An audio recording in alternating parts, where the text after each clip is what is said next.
ಪುತ್ತೂರಿನ ದರ್ಬೆಯಲ್ಲಿ ಮುಖ್ಯ ರಸ್ತೆ ಬದಿಯ ವಾಣಿಜ್ಯ ಸಂಕೀರ್ಣವೊಂದರ ಪ್ರಥಮ ಮಹಡಿಯಲ್ಲಿರುವ ಎಲೆಕ್ಟ್ರಿಕಲ್ಸ್ ಅಂಗಡಿಯೊಂದರಲ್ಲಿ ಮಂಗಳವಾರ ಮಧ್ಯಾಹ್ನ ಆಕಸ್ಮಿಕವಾಗಿ ಬೆಂಕಿ ಅವಘಡ ಸಂಭವಿಸಿದೆ.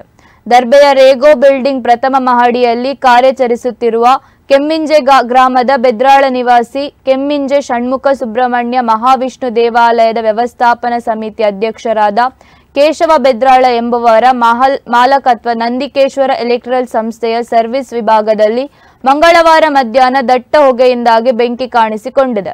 ತಕ್ಷಣ ಸಂಸ್ಥೆಯ ನೌಕರು ನೀಡಿದ ಮಾಹಿತಿಯಿಂದಾಗಿ ಸ್ಥಳಕ್ಕಾಗಮನಿಸಿದ ಅಗ್ನಿಶಾಮಕ ದಳದವರು ಕಾರ್ಯಾಚರಣೆ ನಡೆಸಿ ಬೆಂಕಿ ನಂದಿಸಿದ್ದಾರೆ ಎಂದು ತಿಳಿದು ಬಂದಿದೆ.